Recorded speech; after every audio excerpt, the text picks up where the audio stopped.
Demon Slayer Castelo Infinito com certeza é um dos maiores filmes da história dos animes. Só que eu tô falando é da duração mesmo. Eu tomei um susto quando eu tava no cinema e percebi que o filme tinha quase 3 horas de duração. Eu não fui preparado para isso tudo. Brincadeiras à parte, o primeiro filme da trilogia que vai encerrar Demon Slayer está entre nós e tá fazendo um sucesso absurdo. No mundo dos animes não se fala em outra coisa. A galera até esqueceu que tem uma temporada de animes chegando no mês que vem. E os números estão aí para provar. O filme tá quebrando recorde atrás de recorde na bilheteria mundial. Inclusive, aqui no Brasil tá todo mundo querendo assistir esse filme, mesmo com aquela polêmica da restrição de idade. E eu vou falar sobre isso também mais no final do vídeo. E chegou a minha vez de falar sobre esse filme, o que eu achei, quais foram as minhas impressões. Mas antes, oi, eu sou o Jacão. E se você é fã de animes assim como eu, se inscreve no canal, deixa o like nesse vídeo e compartilha com todos os seus amigos fãs de Demon Slayer, fechou? Lembrando, gente, que esse será um vídeo com spoilers, até porque o filme já estreou faz 2 semanas, então já deu prazo de muita gente assistir. Não é que eu vou narrar o filme inteiro, vou fazer um resumo do filme aqui, mas tem partes que eu preciso comentar e não tem como eu comentar sem contar o que acontece. E uma outra coisa, eu não li o mangá de Demon Slayer, tá? Então tudo que eu vi no filme foi novidade pra mim. Eu até tomei um spoiler ou outro antes, como a morte do Shinobu, mas a maior parte do filme eu não sabia de nada. Eu avisei que teria spoilers, né? E eu já quero começar falando da parte óbvia que todo mundo já sabe, mas visualmente falando, esse filme é um espetáculo.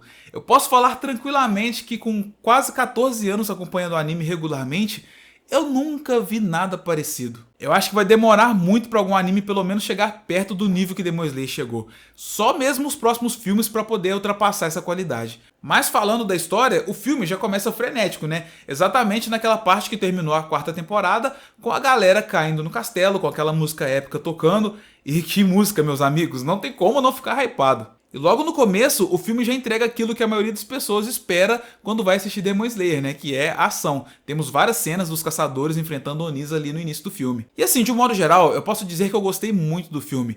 Até mais do que eu esperava. Até porque quem me conhece sabe que eu não sou um grande fã de Demon Slayer. Na verdade, eu já fiz até vários vídeos lá no TikTok criticando o anime.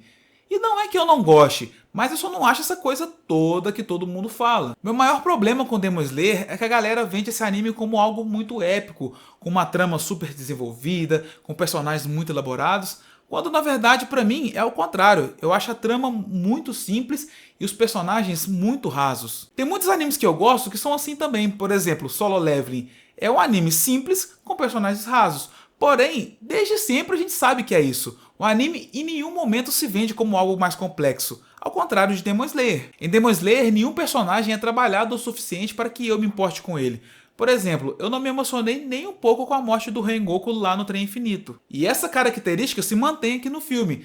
Tudo é muito rápido e raso. Só que eu já fui pro filme esperando isso. Por isso que eu gostei. Ao contrário do anime que me venderam uma coisa mais complexa e me entregaram algo simples, no filme eu já fui esperando algo simples e me entregaram algo simples. Mas só para exemplificar, quando eu falo de desenvolvimento raso, a Shinobu, por exemplo, que vai dessa para melhor logo no começo do filme, eu não vi nada dela até agora o suficiente que me faça gostar dessa personagem. Foi só quando ela tava pra morrer que eles mostraram os flashbacks, contando a história da irmã dela, que ela foi assassinada pelo Doma, que ela tava ali buscando vingança e por aí vai. A meu ver, esse tipo de história teria que sido contado um pouco antes, para que eu me importasse com a personagem, não quando ela já tá quase morrendo. Bom, talvez isso já tenha sido contado antes e eu não lembro, porque minha memória não me ajuda muito. Só que, como eu disse antes, eu já fui esperando algo assim, porque o anime faz isso o tempo todo. Por isso, eu foquei na luta e curti demais. Esse lance dela tentar derrotar o Doma usando venenos e nenhum deles funcionando vai deixando a gente agoniado enquanto assiste, que é loucura. E o Doma também é um vilão muito maneiro.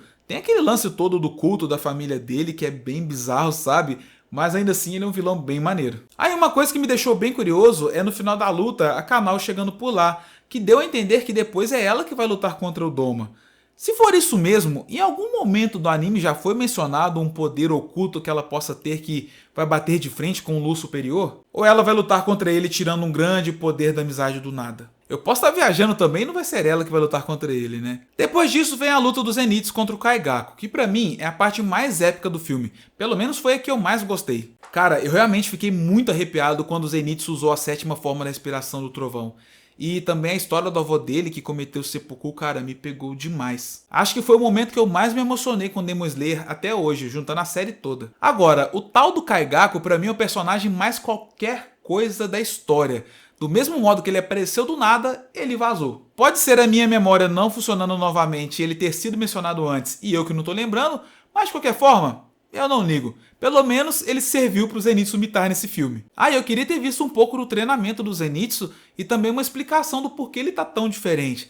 Talvez isso seja trabalhado um pouco mais adiante na história, mas eu queria ter visto. Essa é uma das partes ruins de se adaptar a uma história em filmes, porque se fosse em episódios, daria tranquilamente para mostrar uma parte do treinamento do Zenitsu, trabalhar um pouquinho mais o passado do Kaigaku com o Zenitsu, a história do avô dele e por aí vai. Mas se bem que volta naquela questão que eu comentei no início do vídeo sobre Demon Slayer. Ele sempre foi assim, né? Sempre foi raso, então não dá pra esperar muita coisa. E também se fosse mostrar tudo isso num filme, seria cansativo de assistir. Assim como foi a segunda parte desse filme, que é o grande problema pra mim. Não tô falando aqui que a culpa é do filme pelo fato dele ter mais de 2 horas e meia de duração, mas realmente, cara, é muito cansativo de assistir. Principalmente pra mim, porque a sessão que eu fui assistir o filme começou quase 9 horas da noite. E eu acordo muito cedo todo dia pra trabalhar. Então, na reta final do filme, cara, eu cochilei mesmo. A luta do Tanjiro e do Tomioka contra o Akaza, que deveria ser o ápice do filme, eu já não tava conseguindo me concentrar tanto assim.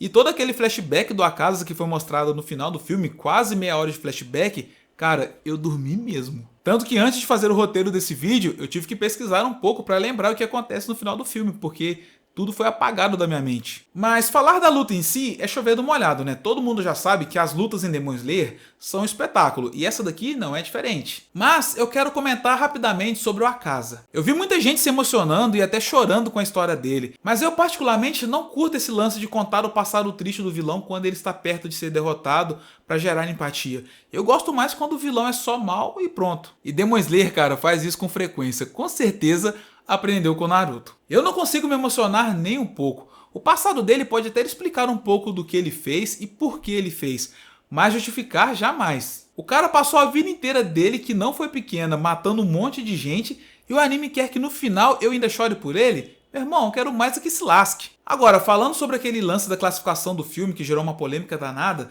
do filme ser proibido para menores de 18 anos, assim, eu entendo em partes. A meu ver, o filme tem sim momentos que justificam a classificação de 18 anos, como a violência extrema e toca em temas sensíveis como o suicídio, mas esse filme poderia facilmente receber a classificação de 16 anos também, até porque tem tantas outras obras por aí que são mais prejudiciais aos jovens do que Demon Slayer e são liberadas, que não faz sentido nenhum. Parece que são 2 pesos e 2 medidas, sabe? Mas enfim, já foi, não tem mais o que fazer, o negócio é esperar o filme sair no streaming pra galera mais nova poder assistir. Por último, mas não menos importante, eu queria comentar sobre a dublagem no filme, que está espetacular. E olha, eu não assisto mais animes dublados desde Naruto. Por questão de costume mesmo, sabe? Porque quando eu comecei a acompanhar animes, só dava pra ver legendado, não tinha dublagem. Ou você baixava da internet e via legendado, ou não assistia. E por isso eu me acostumei e só assisto animes em japonês até hoje. Foi só recentemente que eu assisti Frieren dublado para poder fazer aquele meu vídeo. Inclusive, se você ainda não viu meu vídeo sobre Frieren, assista porque tá bem legal, só vê aí no canal. E como no cinema que eu fui só ia ter exibição dublada, eu fui obrigado a assistir dublado. Mas eu acabei gostando muito, muito mais do que eu esperava. Olha, meus parabéns pro estúdio e para todo o elenco de dublagem. Sério mesmo, ficou fenomenal. E eu tô com vontade de reassistir Demon Slayer desde o início, e quando eu fizer isso, com certeza eu vou assistir dublado. Olha, eu não imaginei que um dia eu diria isso, mas eu tô bem empolgado para ver os próximos filmes de Demon Slayer. Eu quero ver como essa história vai terminar, quero ver os outros Hashiras brilhando, quero ver o Inosuke, que nesse filme ele mal aparece. As poucas partes que o Inosuke aparece são para fazer piadas. Quero ver também se a Kanao realmente vai lutar contra o Doma. Quero ver sobre o passado do pai do Tanjiro, que eu acho que ele tem alguma coisa a ver com o Luz Superior número 1. Eu tô encucado com isso desde a temporada da Vila dos Ferreiros. Com certeza a galera que já leu o mangá e sabe o que acontece deve estar agoniada me vendo fazer um monte de teorias sem sentido. Mas gente, lembra, eu não li o mangá, tá? Tudo pra mim vai ser novidade. Deixa eu criar minhas teorias aqui e vamos ver se eu vou acertar ou não. Eu acho que quando esse vídeo sair, Demon Slayer Castelo Infinito ainda está nos cinemas. Então se você ainda não foi assistir, vai lá, porque vale muito a pena. Eu não tô falando só por questão de é o certo você ir assistir esse filme nos cinemas por meios legais, mas vale pela experiência, cara. Esse filme deve ser visto na melhor qualidade possível. Ver anime no cinema é sempre muito legal, e ainda mais algo nesse nível de qualidade é simplesmente sensacional, vale muito a pena. E é isso, meus queridos, deixa aí nos comentários o que você achou sobre Demon Slayer Castelo Infinito, eu quero saber a sua opinião e também fala o que você achou da minha. Quero saber se você concorda comigo ou acha que eu falei alguma besteira, vamos conversar, vamos dialogar. E no mais, se você gostou do vídeo, deixa o seu like, se inscreve no canal e até o próximo vídeo. Valeu!